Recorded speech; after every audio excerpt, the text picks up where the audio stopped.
Old peak এটা শুধু একটা বারমুডা ম্যাপের ভিতরে একটি জায়গার নাম না, এটা হচ্ছে আমাদের ওল্ড প্লেয়ারদের হাজারো ইমোশন। এখানে রয়েছে আমাদের হাজারো স্মৃতি, আর এই জায়গাটা গেরিনা আমাদের কাছ থেকে কেড়ে নিয়েছে। এখন হঠাৎ করে আমরা এই ওল্ড পিকটাকে ফিরে পেতে, তোমরা যে ওল্ড পিক ফিরে পেতে আন্দোলনে নামছো, এটা অনেক আগেই করা উচিত ছিল। তাহলে হয়তো আমাদের এই ইমোশন এর জায়গাটা এতদিন ধরে থাকতো না। হয়তো তোমরা ওল্ড পিক নিয়ে অনেকগুলো ভিডিও দেখে ফেলেছো, তাদের ভিতরে কেউ বলছে ওল্ড পিক আর কখনো ব্যাক আসবে না, তাদের ভিতরে অনেকেই বলতেছে আবার ওল্ড পিক ব্যাক আসবে। তোমরা আজকের এই ভিডিওটা দেখে কিছু বুঝতে পারবে এবং জানতে পারবে। আর তোমরা যারা ওল্ড প্লেয়ার আসো, তাদের এই ভিডিওটা দেখার পর চোখ দিয়ে পানি চলে আসতে পারে। এই পিকেতে নাম তো আমাদের free fire old লেজেন্ডরা, BNL, বিটুকে, রোকে, ফেফ, Y444, রাইস্টার, SK Sabbir বস, এদের মতো যত লেজেন্ডরা ছিল না, সবাই ওল্ড পিকেতেই নামতো। আর তখন ওই পিকেতে নামার জন্য কলিজা লাগতো, কারণ ওই পিকেতে নামলে নিশ্চিত মাইনাস।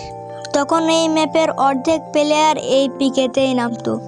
ঘর ছিল খুব অল্প এবং কম লুটও ছিল এখানে, তবুও সবাই এই জায়গাতেই নামতো। যে সবার আগে নেমে গান নিতে পারতো, সে ধপাস ধপাস করে সবাইকে মারতো। আর যারা গান পাইতো না, তারা এইদিকে ওইদিকে দৌড়াইতো। একটা সময় ছিল এই পিকেতে নামার জন্য সবাই ফ্যালকো ইউজ করতো, যেটাকে আমরা বাংলা ভাষায় বলি টিয়া পাখি। যদিও বর্তমান সময়ে পেট, ক্যারেক্টার এগুলো কিছু কিনতে হয় না, কিন্তু একটা সময় ছিল পেট কেনার জন্য আমাদের 599 ডায়মন্ড খরচ করতে হতো শুধুমাত্র ফ্যালকো পেট কেনার জন্য, যাতে সবার আগে পিকে নামতে পারি। কিন্তু দেরি না, কিছু ঘন্টার কারণে আমাদের এই ওল্ড পিকটা তুলে নিয়েছে। তোমরা হয়তো নতুন প্লেয়াররা আমার কথার আগামাথা কিছুই বুঝবে না। আর বারমুডা ম্যাপের ছোট্ট একটা জায়গা কিভাবে ইমোশন হতে পারে মনে আছে সেই দিনের কথা, যখন আমি নতুন ফ্রি ফায়ার খেলা শুরু করি। তখন গেমের ভিতরে এই জায়গাগুলো অ্যাড করে দেয়। তখন আমাদের এতটাই পছন্দ হয়েছিল, আমরা সবাই এই জায়গাতেই নামার চেষ্টা করতাম। সেজন্য লুটও অনেক কম ছিল, তবুও আমরা এই জায়গাতেই নামার চেষ্টা করতাম।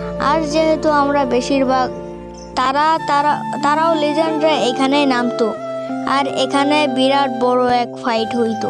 আর এইভাবে আস্তে আস্তে আমাদের পিক হয়ে যায় আমাদের লেজেন্ডারি একটা জায়গা। 2021, 22, 23 সালে যারা ইউটিউবিং করতো, তারা বেশিরভাগ সময় গেম প্লে ভিডিও আপলোড করত। তার জন্য সবাই পিকের ভিতরেই নামতো। পিকের ভিতরে নেমে সবাইকে মেরে একা রাজার মতো রাজত্ব করার মজাটাই ছিল আলাদা। আর বর্তমান সময়ে পিকের ভিতরে কতই বা প্লেয়ার নামে, আর যখন আমাদের গেমের ভিতর থেকে ওল্ড পিকটা কেড়ে নেয়, তখন তো অনেক বড় বড় ইউটিউবার গেম খেলাটাই ছেড়ে দিয়েছে।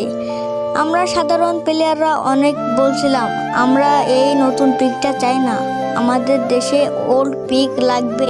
কিন্তু ওই সময় আমাদের গেমের ভিতরে থাকা পার্টনার প্রোগ্রামের প্লেয়ারগুলো ওল্ড পিক ব্যাক চাই এমন কোনো কথাই বলে। আর তখন যদি সবাই বলতো আমাদের ওল্ড পিক ব্যাক দিয়ে দিত, কিন্তু তারা তখন কিছুই বলে নাই, কারণ তারা ছিল গেরিনা চামচা।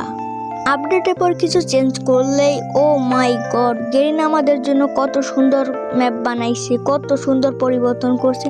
মানে এক কথায় বলতে গেলে গেরিনা যেটাই করতো সেটাই প্রশংসা করতো, আর প্রশংসা করবেই না কেন? তোমরা বলো, একটা সময় ছিল গেরিনা পার্টনার প্রোগ্রামে ঢুকতে পারলেই প্রতি মাসে মাসে টাকা দিত। তখন আপনারা বলেন, গেরিনার কাছ থেকে টাকা খাইয়া কেউ কি গেরিনার বিপক্ষে কথা বলে? ফ্রি ফায়ার কমিউনিটিতে বড় বড় ইউটিউবার তখন চুপ ছিল, কিন্তু আস্তে আস্তে সময় পরিবর্তন হয়ে গেল। আমরা সবাই একসাথে হয়েছি, এখন সবাই একসঙ্গে আন্দোলন করব, আমাদের ওল্ড পিক ব্যাক চাই। আর আমি বলি, তোমরা যে আন্দোলন করতেছো, আন্দোলন করতে থাকো, ইনশাআল্লাহ একদিন আমাদের ওল্ড পিক দেখো পেয়ে যাব।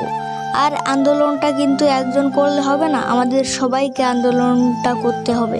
গেমের ভিতর যতদিন ওল্ড পিক ব্যাক না আসতেছে, ততদিন আমি তোমাদের সাথে আছি। আর ওল্ড পিক ব্যাক আসার সম্ভাবনা 50% সম্ভাবনা আছে। তো এই ছিল আমার আজকের ভিডিও। জানি না ভিডিওটা কেমন হয়েছে। যদি ভিডিওটা ভালো লেগে থাকে তাহলে লাইক, সাবস্ক্রাইব করতে ভুলিও না, আর সঙ্গে একটা ছোট্ট একটি